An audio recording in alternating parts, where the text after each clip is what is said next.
Professor Klaus Schwab, ladies and gentlemen, friends, greetings to you all. It is my pleasure to attend this virtual session of the World Economic Forum. In 2 weeks' time, China will celebrate the advent of spring in the Lunar New Year, the Year of the Tiger. In Chinese culture, tiger symbolizes bravery and strength. As the Chinese people often refer to spirited dragon and dynamic tiger, or soaring dragon and leaping tiger. To meet the severe challenges facing humanity, we must add wings to the tiger and act with the courage and strength of the tiger to overcome all obstacles on our way forward. We must do everything necessary to clear the shadow of the pandemic and boost economic and social recovery and development, so that the sunshine of hope may light up the future of humanity. The world today is undergoing major changes unseen in a century. These changes, not limited to a particular moment, event, country, or region, represent the profound and sweeping changes of our times. As changes of the times combine with the once-in-a-century pandemic, the world finds itself in a new period of turbulence and transformation. How to beat the pandemic and how to build the post-COVID world. These are major issues of the common concern to people around the world.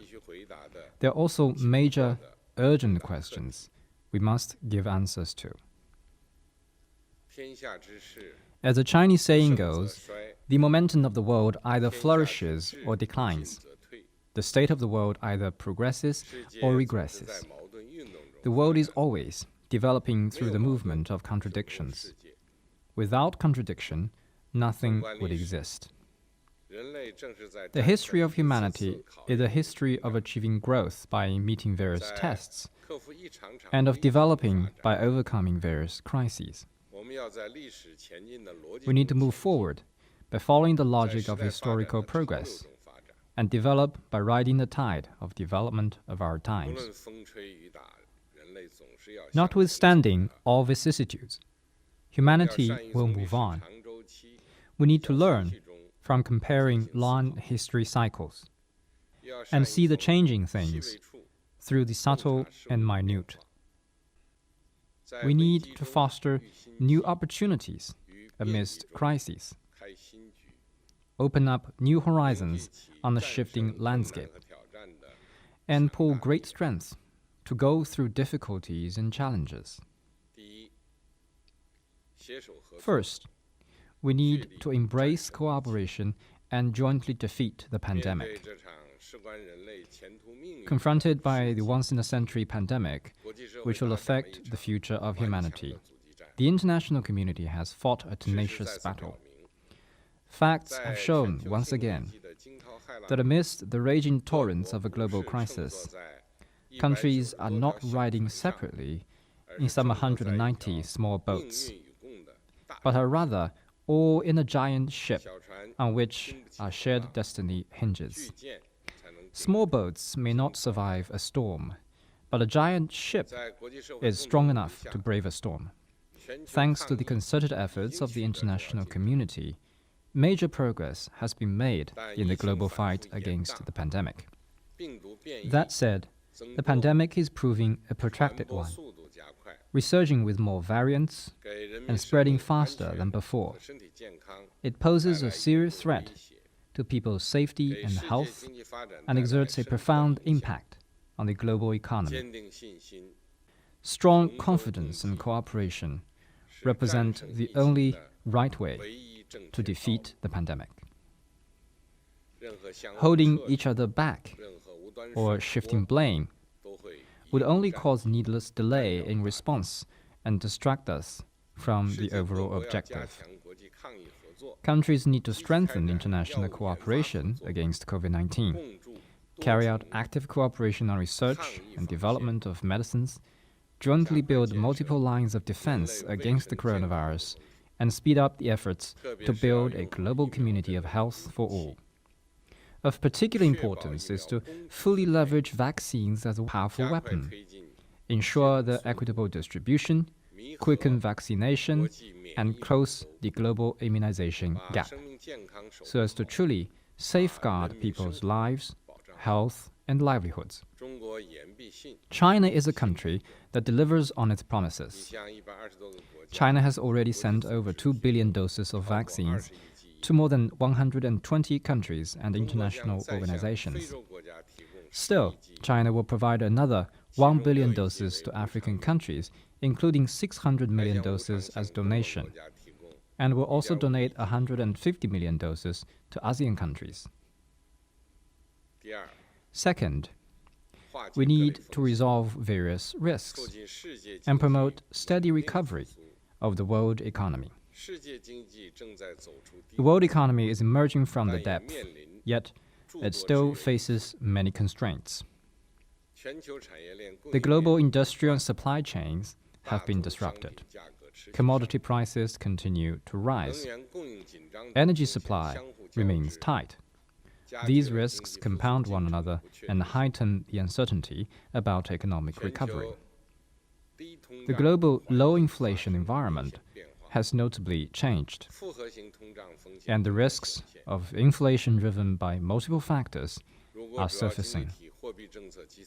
If major economies slam on the brakes or take a U-turn in their monetary policies, there would be serious negative spillovers. They would present challenges to global economic and financial stability, and developing countries would bear the brunt of it. In the context of ongoing COVID-19 response, we need to explore new drivers of economic growth, new modes of social life, and new pathways for people-to-people exchange, in a bid to facilitate cross-border trade, keep industrial and supply chains secure and smooth, and promote steady and solid progress in global economic recovery. Economic globalization is the trend of the times. Though countercurrents are sure to exist in the river, none could stop it from flowing to the sea. Driving forces bolster the river's momentum, and resistance may yet enhance its flow. Despite the countercurrents and dangerous shoals along the way, economic globalization has never and will not veer off course. Countries around the world should uphold true multilateralism. We should remove barriers, not erect walls. We should open up, not close off. We should seek integration, not decoupling. This is the way to build an open world economy. We should guide reforms of the global governance system with the principle of fairness and justice, and uphold the multilateral trading system with the World Trade Organization at its center. We should make generally acceptable and effective rules for artificial intelligence and digital economy on the basis of full consultation, and create an open, just, and non-discriminatory environment for scientific and technological innovation. This is the way to make economic globalization more open, inclusive, balanced, and beneficial for all, and to fully unleash the vitality of the world economy. A common understanding among us is that to turn the world economy from crisis to recovery, it is imperative to strengthen macro-policy coordination. Major economies should see the world as one community, think in a more systematic way, increase policy transparency and information sharing, and coordinate the objectives, intensity, and pace of fiscal and monetary policies, so as to prevent the world economy from plummeting again. Major developed countries should adopt responsible economic policies, manage policy spillovers, and avoid severe impacts on developing countries. International economic and financial institutions should play their constructive role to pull global consensus, enhance policy synergy, and prevent systemic risks.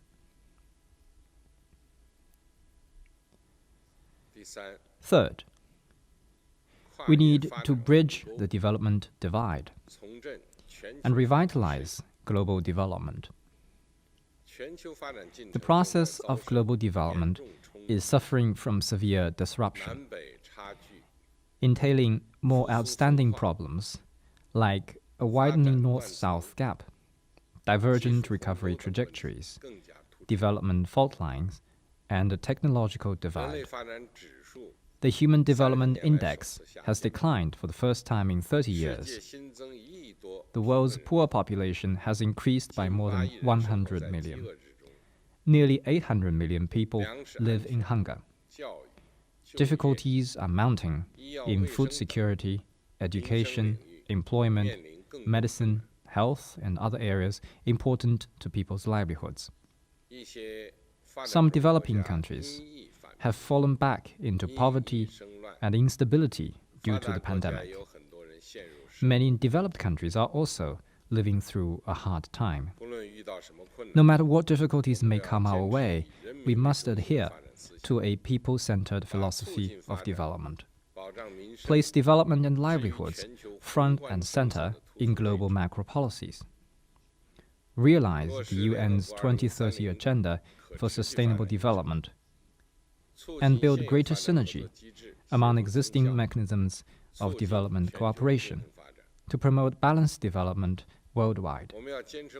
We need to uphold the principle of common but differentiated responsibilities, promote international cooperation on climate change in the context of development, and implement the outcomes of COP26 to the United Nations Framework Convention on Climate Change. Developed economies should take the lead in honoring their emissions reduction responsibilities, deliver on their commitment of financial and technological support, and create the necessary conditions for developing countries to address climate change and achieve sustainable development. Last year, I put forward a global development initiative at the UN General Assembly to draw international attention to the pressing challenges faced by developing countries. The initiative is a public good, open to the whole world, which aims to form synergy with the 2030 Agenda for Sustainable Development and boost common development across the world. China stands ready to work with all partners to jointly translate the initiative into concrete actions and make sure that no country is left behind in this process. Fourth, we need to discard Cold War mentality and seek peaceful coexistence and win-win outcomes. Our world today is far from being tranquil. Rhetorics that stoke hatred and prejudice abound. Acts of containment, suppression, or confrontation arising thereof do all harm, not the least good, to world peace and security. History has proved time and again, the confrontation does not solve problems. It only invites catastrophic consequences. Protectionism and unilateralism can protect no one. They ultimately hurt the interests of others as well as one's own. Even worse are the practices of hegemony and bullying, which run counter to the tide of history. Naturally, countries have divergences and disagreements between them. Yet, a zero-sum approach that enlarges one's own gain at the expense of others will not help. Acts of single-mindedly building exclusive yards with high walls or parallel systems, of enthusiastically putting together exclusive small circles or blocks that polarize the world, of overstretching the concept of national security to hold back economic and technological advances of other countries, and of fanning ideological antagonism and politicizing or weaponizing economic, scientific, and technological issues will gravely undercut international efforts to tackle common challenges. The right way forward for humanity is peaceful development and win-win cooperation. Different countries and civilizations may prosper together on the basis of respect for each other, and seek common ground and win-win outcomes by setting aside differences. We should follow the trend of history, work for a stable international order, advocate common values of humanity, and build a community with a shared future for mankind. We should choose dialogue over confrontation, inclusiveness over exclusion, and stand against all forms of unilateralism, protectionism, hegemony, or power politics. Ladies and gentlemen, friends, last year, the Communist Party of China celebrated the 100th anniversary of its founding. Through a century of tenacious struggle, the CPC has rallied and led the Chinese people in accomplishing remarkable achievements in the advancement of the nation and the betterment of people's lives. We have realized a moderately prosperous society in all respects and won the battle against poverty, both according to plan, and found a historic solution to ending absolute poverty. Now China is marching on a new journey of building a modern socialist country in all respects. China will stay committed to pursuing high-quality development. The Chinese economy enjoys a good momentum overall. Last year, our GDP grew by around 8%, achieving the dual target of fairly high growth and relatively low inflation. Shifts in the domestic and international economic environment have brought tremendous pressure. But the fundamentals of the Chinese economy, characterized by strong resilience, enormous potential, and long-term sustainability, remain unchanged. We have every confidence in the future of China's economy. The wealth of a country is measured by the abundance of its people. Thanks to considerable economic growth, the Chinese people are living much better lives. Nonetheless, we are soberly aware that to meet people's aspiration for an even better life, we still have much hard work to do in the long run. China has made it clear that we strive for more visible and substantive progress in the well-rounded development of individuals and the common prosperity of the entire population. We are working hard on all fronts to deliver this goal. The common prosperity we desire is not egalitarianism. To use an analogy, we will first make the pie bigger and then divide it properly through reasonable institutional arrangements. As a rising tide lifts all boats, everyone will get a fair share from development, and development gains will benefit all our people in a more substantial and equitable way. China will stay committed to reform and opening up. For China, reform and opening up is always a work in process.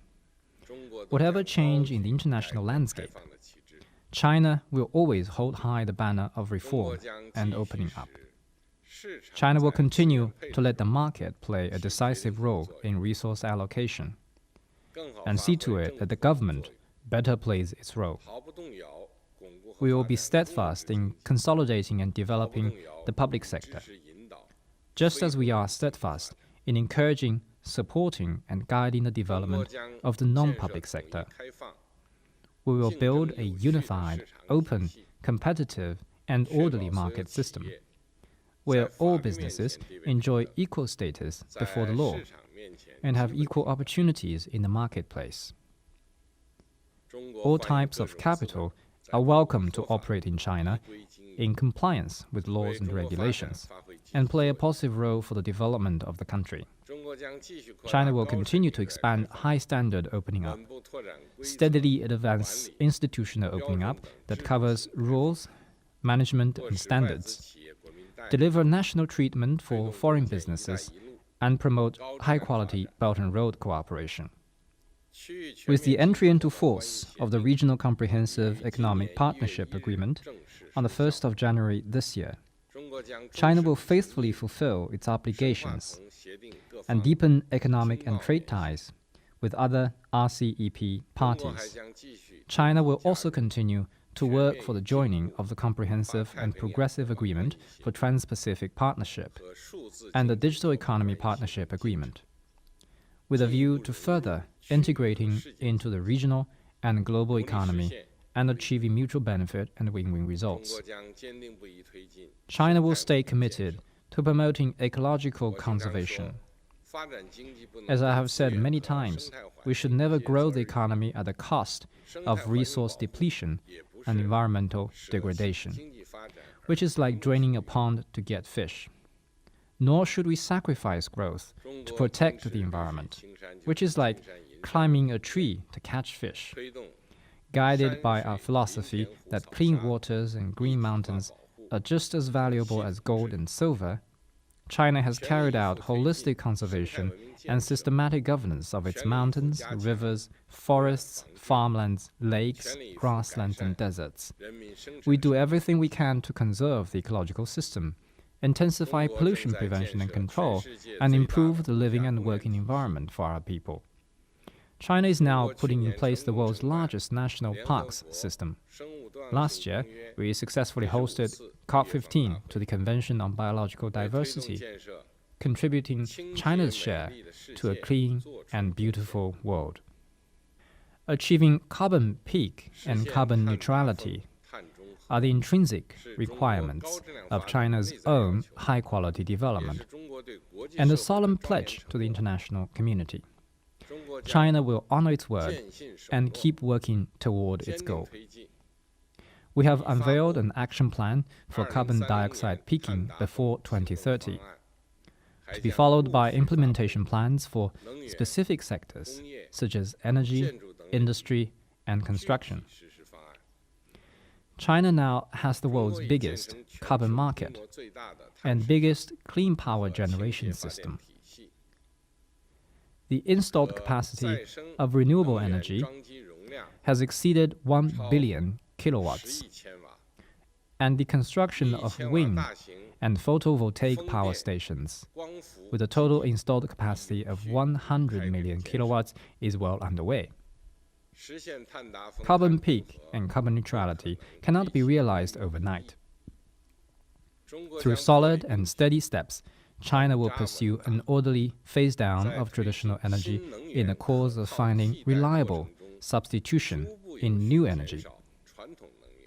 This approach, which combines phasing out the old and bringing in the new, will ensure steady economic and social development. China will also actively engage in international cooperation on climate and jointly work for a complete transition to a greener economy and society.